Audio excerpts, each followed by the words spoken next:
Muy bien. En este caso vamos a aprender a hacer el control de signos vitales, ¿tá? Dentro de los controles de signos vitales, en esta primera instancia vamos a aprender a lo que es el control de la toma de la presión, como se dice generalmente la PA. Ahora vamos a hacer el primer paso, bien, que es el lavado de manos. Para tener una buena asepsia ante cualquier procedimiento hay que realizarse un buen lavado de manos para evitar contaminar o evitar hacer infecciones intrahospitalarias y tocar este material que está en el campo estéril. Bien, vamos a abrir la canilla como se debe. Aplicamos jabón. Comenzamos frotando las manos, las palmas de la mano,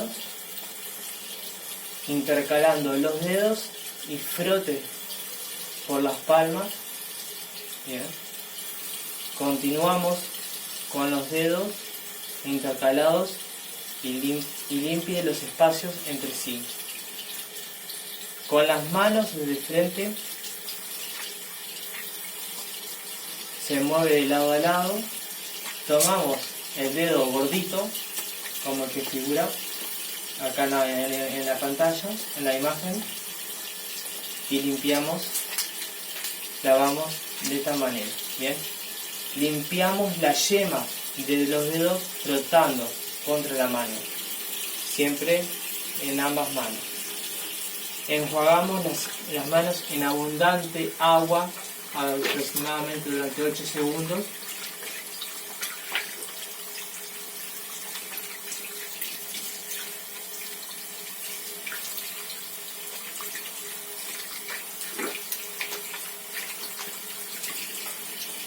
Ponemos las manos así y cerramos con el codo.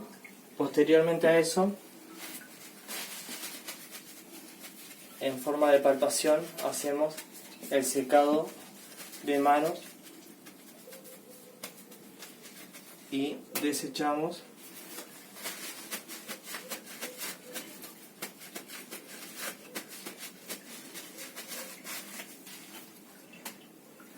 muy bien. Acá tenemos un lavado de manos. Ahora vamos a ir a lo que es la bandeja de procedimiento, cómo tiene que estar compuesta.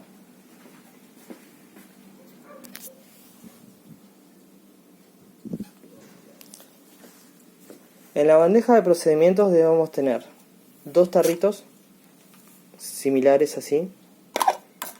Uno tiene que estar con torundas. Torundas son esto así, que se realizan. Ahora yo les explico cómo se realizan. Bien. 3 o 4 torundas tienen que estar empapadas o humedecidas en alcohol al 70%, que aquí lo tengo. Alcohol al 70%. Bien.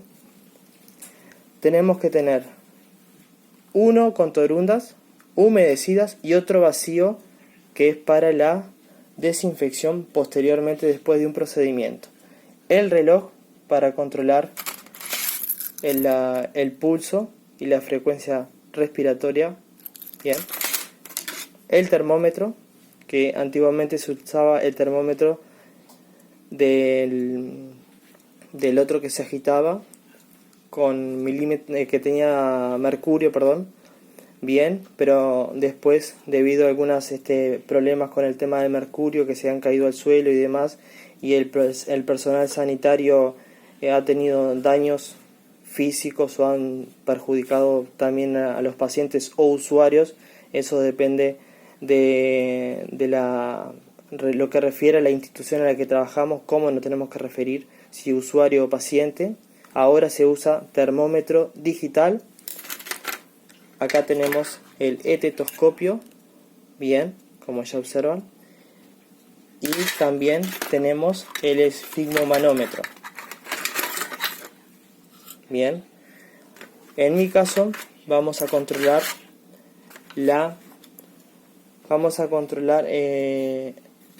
otro dato no menor.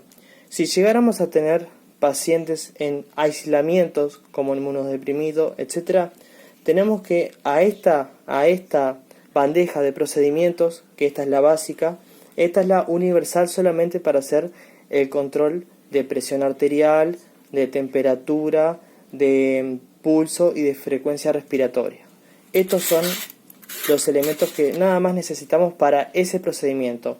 Si llegáramos a necesitar que nos tocara un paciente en aislamiento, aparte de esto, necesitamos anexar los siguientes elementos, que eso queda en dependencia de la institución donde trabajamos, que son guantes quirúrgicos, tapabocas y sobretúnica. Bien, esto siempre tiene que estar una vez que leemos la historia clínica y sabemos y estamos en conocimiento de con qué clase de paciente o usuario vamos a enfrentarnos a la hora de tomar el control de los signos vitales.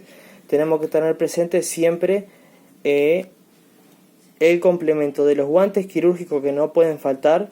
Si fuese con alguna enfermedad como el VIH, generalmente se aplican 2 guantes, se colocan 2 guantes para mayor protección. El tapaboca, que puede ser el quirúrgico o el N95, dependiendo de la en dependencia. Lentes también, bien, y la sobretúnica. La sobretúnica, que eso nos ayudamos mutuamente entre el personal sanitario. En este caso yo voy a retirar estos carteles, bien, bueno, los borramos, el reloj y demás. Ahora yo voy a controlar la PA de una paciente. En este caso, la paciente en particular es de sobrepeso, es una persona obesa. Podemos tener pacientes tanto delgados como que sean rellenitos, por decirlo de alguna manera, que no sean tan difíciles de controlar y encontrarle el pulso y demás, como también gente con sobrepeso que es muy difícil de controlar encontrarle el pulso y demás. Bien.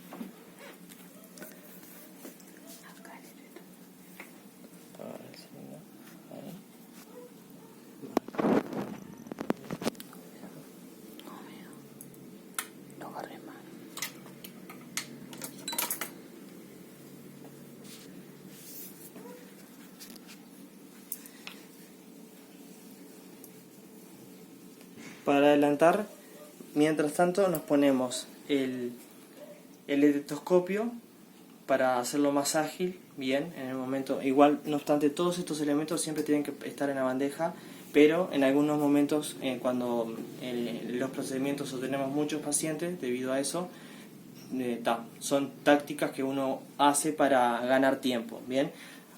Pero un enfermero nunca debe utilizar el estetoscopio sobre el cuello. Siempre se coloca el estetoscopio en el bolsillo. ¿Tá? ¿Quiénes son los que están autorizados a usar el estetoscopio en el cuello? Médicos, licenciados y especialistas. Enfermeros, como nosotros, solamente en el cuello, en el bolsillo, perdón. Por ende, voy a hacerlo como se corresponde. Lo voy a colocar en el bolsillo y voy a hacer la colocación del esfigmomanómetro. Como les dije anteriormente, mi paciente es una paciente que tiene sobrepeso, por ende es importante saber de que tenemos que explicarle al paciente el procedimiento antes de hacerlo. Tenemos que decir qué vamos a hacer para que esté en conocimiento, bien. Sí, así. Es importante colocar. En este caso también es importante que el paciente, si es un brazo,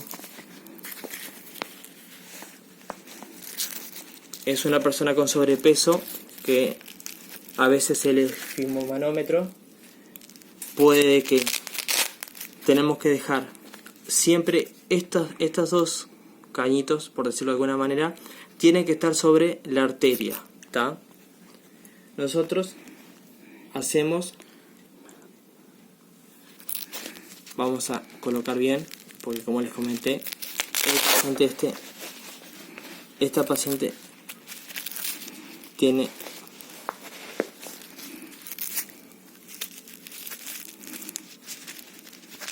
bien estos dos cañitos sobre la arteria, bien, acá. Siempre dejamos que el paciente esté relajado y le explicamos al paciente que antes del control de la signo de tomar la presión, la PA, como se dice generalmente, tiene que estar relajado, tranquilo, y antes de realizar el control definitivo, tenemos que esperar de 5 a 10 minutos. Acá se hizo la colocación del reloj. Bien. Tenemos que explicarle que tiene que estar relajado, esperar unos 5 a 10 minutos. Bien. Así quedaría colocado. Bien. Importante ubicar, siempre es por encima del pliegue del codo, que en este caso a veces se puede dificultar porque el paciente, ya como ven acá en la imagen, no puede quedar demasiado justo, ¿tá? Pero si es un paciente que fuese como brazo mío, más delgado, sería más fácil de realizarlo. En este caso tenemos que explicarle al paciente y que debemos aguardar de 5 a 10 minutos de reposo para que la presión arterial y el organismo y todo esté tranquilo y demás. Primero debemos palpar el pulso, ¿bien? Palpar el pulso en el sentido para saber hasta dónde va a llegar la sistólica, ¿tá? Antes de comenzar a insuflar y poner el estetoscopio. Nosotros al palpar el pulso, que ahora lo voy a hacer posteriormente, yo mientras voy insuflando, voy palpando el pulso de forma correcta, ahora después lo voy a hacer, para después con el estetoscopio escuchar, también voy a tener la colocación del estetoscopio y escuchar a la misma vez, cuando voy a tener los dedos así y a la misma vez voy a empezar a insuflar hasta que llegue a 180, 200 promedio o 160 dependiendo del paciente. Cuando yo deje de sentir el pulso y me diga en el 160 o en el 180 y ya no se deje de sentir el pulso, sabemos que ahí debemos detenernos y cuando vayamos a colocar el estetoscopio, que lo tengo aquí en la casaca, hasta ahí debemos ir como máximo. Y después lentamente descendemos con la ruedita del estetoscopio hasta encontrar la diastólica, que sería el pulso final, que desaparece, ¿tá? Esto es el procedimiento para tener una correcta y vamos a decir concreta PA. Bien.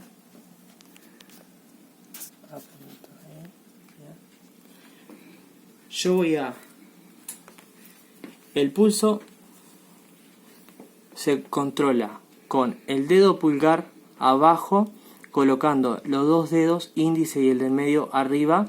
Primero vemos, palpamos y tratamos de localizar el latido del pulso.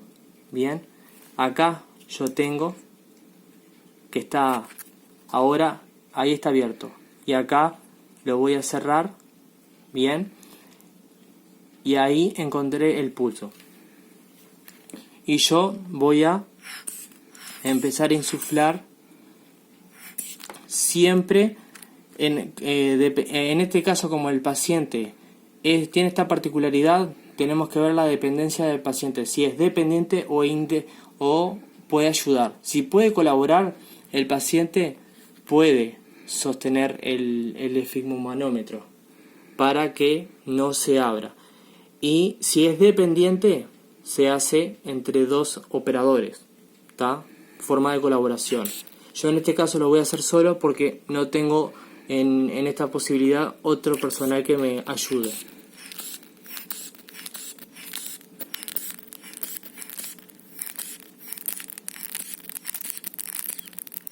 Muy bien, mi paciente quedó ahí en 160.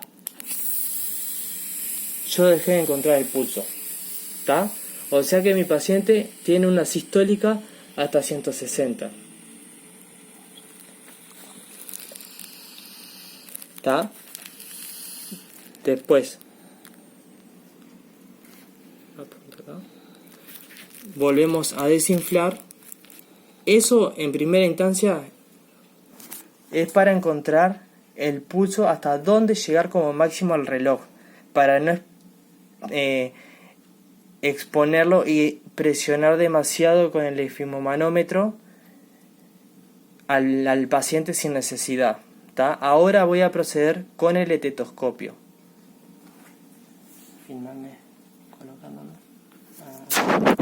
Ahora vamos a utilizar el estetoscopio. Siempre tenemos que ver que el estetoscopio esté mirando hacia afuera, como en este caso, porque si está hacia adentro, ¿tá? Pasa de que nosotros, si lo ponemos mirando hacia adentro, el oído, cuando colocamos el estetoscopio, nos va a estar obstruyendo y no podemos sentir el latido del pulso.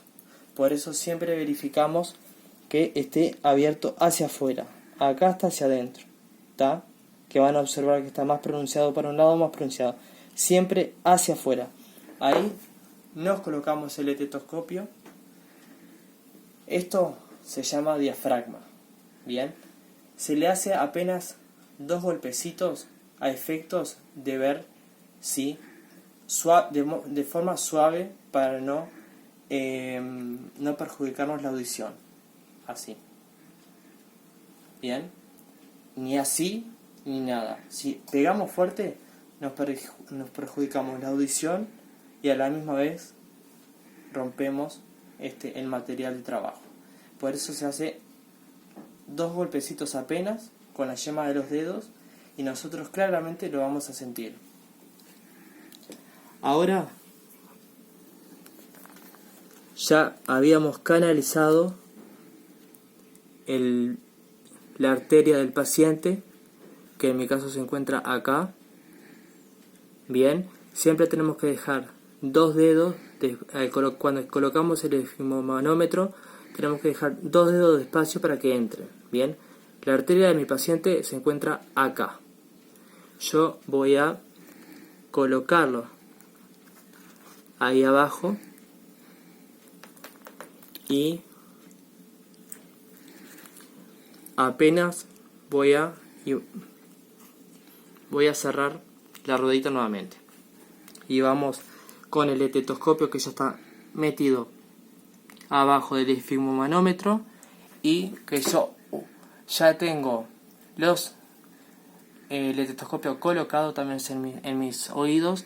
Empezamos, cerramos, no olvidar de cerrar la perillita. Empezamos a insuflar y observar el reloj. ¿Está? Y ahí empezamos sin miedo. Siempre realizarlo sin miedo. Recordar que mi paciente es una persona que tiene sobrepeso. Hasta un poquito más por allá, ahí va. Hasta 160, 180. Y vamos de a poquito descendiendo sin miedo.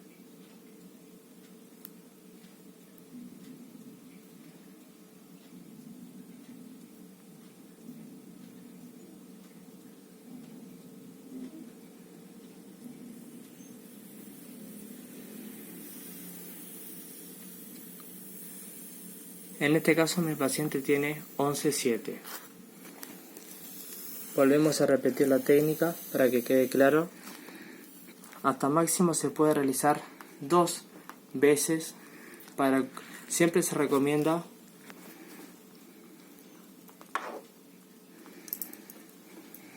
siempre se recomienda, para tener una PA estimada o casi exacta, hacer un control de presión arterial 2 veces para confirmar el primero. Dijimos que en la primera instancia dio 11.7, por ende voy a volver a colocar le voy a volver a colocar los L-tetoscopios y voy a volver a hacer el mismo procedimiento que ya hice. Bien. Acordamos que el paciente debe estar relajado.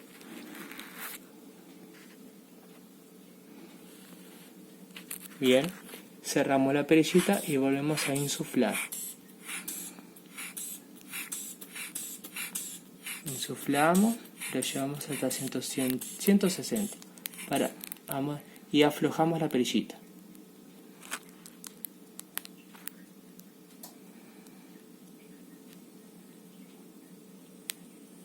Vamos aflojando.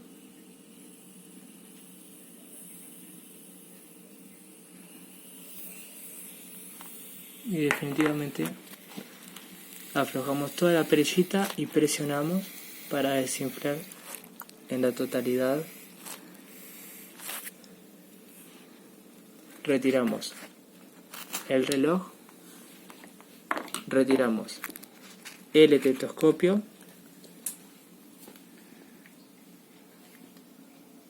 nunca olvidar después, en este caso, la desinfección, que es muy importante. Esta torunda está humedecida en alcohol al 70%. Cada vez que nosotros controlemos la presión arterial de un paciente y después tengamos que ir a controlar la presión arterial de otro paciente, necesitamos siempre desinfectar el aparato de presión, termómetro y todo lo que sea necesario, bien, para no generar infecciones intrahospitalarias entre pacientes. En este caso lo que hacemos es, como este ya está humedecido en alcohol al 70%, se pasa en el diafragma, bien, todo lo que es la parte esta, así, las orejitas, ¿tá? Se pone, esto se coloca en la bandeja de procedimientos, ya está descontaminado, vamos a decir, que ya está higienizado. Retiramos el esfigmomanómetro y a su vez esta torunda que yo utilicé para limpiar, desinfectar el estetoscopio se desecha en el tarrito que estaba vacío y agarramos otra torunda que está ya humedecida en alcohol al 70% para hacer la desinfección de forma interna del esfigmomanómetro, disculpen, que se hace de forma interna, que se pasa en toda la parte